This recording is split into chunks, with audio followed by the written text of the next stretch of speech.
Hi friends. आज मैं जो कहानी सुनाने जा रही हूँ वह एक मास्टरपीस है और मेरी पर्सनल फेवरेट है। मेरा सुझाव है कि प्रत्येक युवा को कम से कम एक बार यह मूवी देखनी चाहिए। हीरो के पास सब कुछ होता है।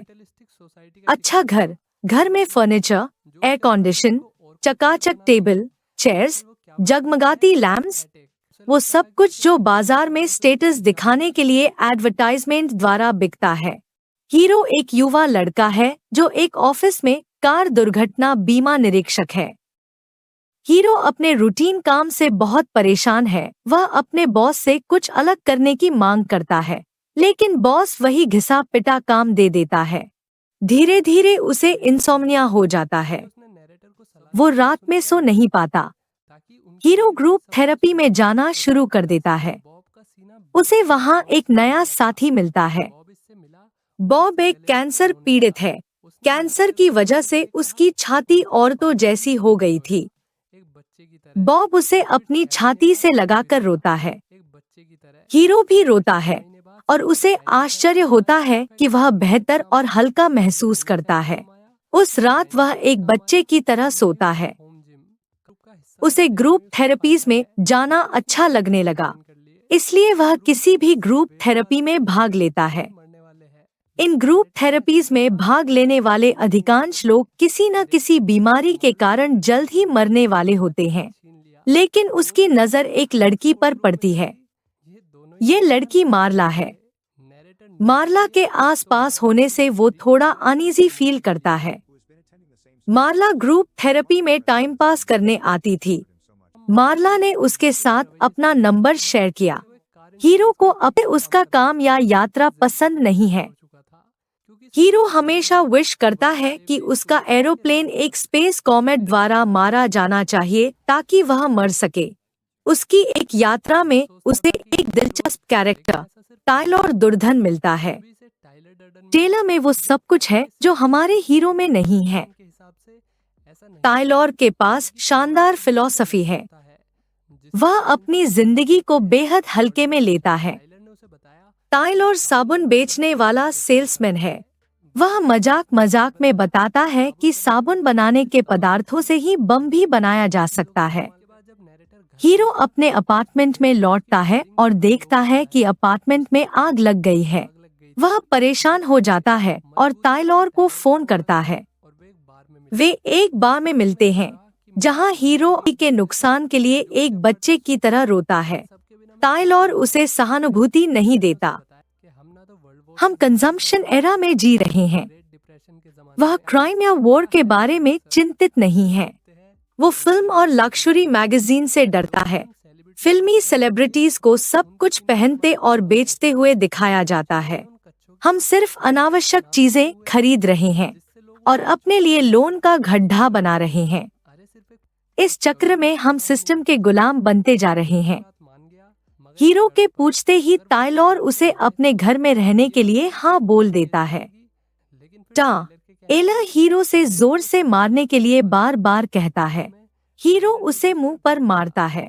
टायलर भी हीरो को जोरदार पंच देता है। दोनों दर्द में हंसने लगते हैं। दोनों बियर पीते हैं और यहाँ शुरू होता है फाइट क्लब। दोनों टेलर के घर जाते हैं। इस घर में टायलर भी 1 साल से घुसपैठ करके बैठा था। ये घर एकदम खंडर जैसा था। इसका कोई भी हिस्सा कभी भी गिर सकता है। टायलर कोई भी छोटा मोटा काम ले लेता था, कभी वेटर, कभी फिल्म प्रोजेक्शनिस्ट वगैरह वगैरह। वो सारे कामों में खुराफात करता रहता। खाने में मूत देना या पारिवारिक फिल्म में अडल्ट फिल्म दिखा देने में उसे मजा आता है। हीरो और टायलर हर शनिवार क्लब के बाहर लड़ते हैं। कई और बार में आने वाले भी उनके साथ इस फाइट क्लब में लड़ने लगते हैं। सभी को हफ्ते भर के काम के बाद यहाँ लड़ने से खुशी मिलती। जल्द ही फाइट क्लब में बहुत लोग जमा हो जाते हैं। टायलर के बेसमेंट में मालिक को पूछे बगैर फाइट क्लब शुरू कर देता है। वो सभी को एक जानदार स्पीच देता है जिससे सब जोश में आ जाते हैं। वो फाइट क्लब के रूल्स बताता है। 1. कोई भी फाइट क्लब के बारे में किसी से बात नहीं करेगा। 2. पहले रूल का उल्लंघन कभी नहीं होगा। 3. आज पहला दिन है इसीलिए सभी एक फाइट लड़ेंगे। फाइट शर्ट और जूते उतार कर करनी होगी। फाइट तब तक खत्म नहीं होगी जब तक एक प्रतियोगी बंद करने के लिए नहीं कहेगा। सभी जोर शोर से लड़ते हैं, घायल होते हैं, लेकिन हर फाइट खत्म होते ही लोग गले मिलते हैं और दोस्त बन जाते हैं। हर हफ्ते ऐसी फाइट होती है और कई लोग जुड़ जाते हैं। इन्हें लग रहा था कि ये एक एलीट और पावरफुल ग्रुप के मेंबर्स हैं। इन सब का दोस्ताना जबरदस्त था। क्लब के बाहर ये एक दूसरे को बहुत रिस्पेक्ट देते हैं। आम लोग भी इनसे 2 कदम दूर ही रहते हैं। हीरो भी अपने ऑफिस में छाती तान कर बॉस को डराता है। फाइट क्लब में मुलायम मर्द आते और कुछ ही हफ्तों में सख्त पत्थर बन जाते। इन सबको दर्द में सुकून मिलने लगा। इन्हें उन बनावटी आदमियों पे घिन आती जो बॉडी बनाकर कच्चों की एडवर्टाइजमेंट करते हैं। एक रात मार्ला हीरो को कॉल करती है। वो उससे पूछती है कि वो ग्रुप थेरेपीज में क्यों नहीं आ रहा। हीरो इंटरेस्टेड नहीं होता और फोन ऑफ द हुक छोड़ देता है। टायलर फोन अटेंड करता है और मार्ला से मिलने चला जाता है। अगली सुबह मार्ला टायलर के रूम से निकलती है। हीरो उसे देख के हैरान होता है। हीरो मार्ला से बहुत रूडली बिहेव करता है। मार्ला चली जाती है। मार्ला और टायलर अब हर रोज साथ सोते और चिल्ला चिल्ला कर घमासान मोहब्बत करते हैं। इससे हीरो परेशान हो जाता है। उससे लगता है किसी दिन ये दोनों मोहब्बत करते करते छत तोड़कर नीचे आ जाएंगे। मार्ला जब भी हीरो से प्यार से बात करने आती, हीरो उससे धुतकार के भगा देता। हीरो को पुलिस का कॉल आता है। वो उसे बताते हैं कि कोई दरवाजे से अपार्टमेंट में आया था और घर में बैठकर बम बनाकर अपार्टमेंट में बम को फूटने के लिए छोड़ दिया था। बम घरेलू पदार्थों से बना था। एक रात टायलर हीरो को किसी फैक्ट्री से इंसानी चमड़ी की चोरी करने ले जाता है। टायलर उसे बताता है कि नदी में एक ऐसा हिस्सा होता है जहां कपड़े ज्यादा अच्छे धुलते हैं, क्योंकि वहां आसपास शमशान में इंसानों को जलाया जाता है। साबुन बनाने के पदार्थों को अगर इंसानी चमड़ी से मिलाया जाए तो घर में ही बम बनाया जा सकता है। टायलर अचानक हीरो का हाथ पकड़ता है और उस पर केमिकल डाल देता है। हीरो का हाथ जलने लगता है। वो दर्द के मारे चीखता चिल्लाता है। टायलर उसे हाथ छुड़ाने नहीं देता। वो हीरो को शांत होने के लिए कहता है और दर्द सहने के लिए कहता है। Surrender to pain. दर्द ही स्वर्ग है। दर्द को काबू करो तो तुम्हारे पास खोने को कुछ नहीं होगा। तब तुम महान बनोगे। हीरो के शांत होते ही दर्द काबू में आ जाता है। ये टायलर की दर्द की फिलॉसफी थी। फिर एक दिन हीरो को अपना ग्रुप थेरेपी वाला दोस्त बॉब मिलता है। वो उससे बताता है कि अब वो ग्रुप थेरेपीज में नहीं जाता, क्योंकि उससे एक बेहतर जगह मिल गई है जहां उसे ज्यादा स्ट्रेंथ महसूस होती है। हीरो उसके घाव देखकर समझ जाता है कि बॉब फाइट क्लब का मेंबर बन गया है। एक दिन क्लब का मालिक बेसमेंट में आ जाता है। वो सभी को चिल्लाकर बाहर जाने के लिए कहता है। टायलर उससे बात करने जाता है। तब क्लब का मालिक टायलर को मारता है। टायलर उस पर हाथ उठाने के बजाय हंसते हंसते मार खाने लगता है। टायलर मालिक के ऊपर आकर अपना बहता हुआ खून उस पर थूक देता है। मालिक समझ जाता है कि यहाँ सब सफिरे हैं। टायलर अब सबको एक होमवर्क देता है। सभी मेंबर्स को इस हफ्ते किसी अनजाने व्यक्ति के साथ फाइट करनी होगी। लोग रास्तों पे सबको फाइट करने के लिए उकसाते हैं, लेकिन आम सोसाइटी के लोग फाइट से दूर भागते हैं। कोई भी बेवजह लड़ने में इंटरेस्टेड नहीं होता, पर ज्यादा उंगली करने पर सभी मारा मारी पर उतर आते हैं। अगले होमवर्क का लेवल ऊपर कर दिया जाता है। सिस्टम को हिलाने के लिए शहर में हर जगह तोड़ फोड़ करने के लिए कहा जाता है। एक स्टोर के बाहर ताइलॉर स्टोर कीपर की कनपट्टी पर गन तान देता है। वो उससे पूछता है कि वो क्या बनना चाहता था। लड़का कहता है, मैं डॉक्टर बनना चाहता था।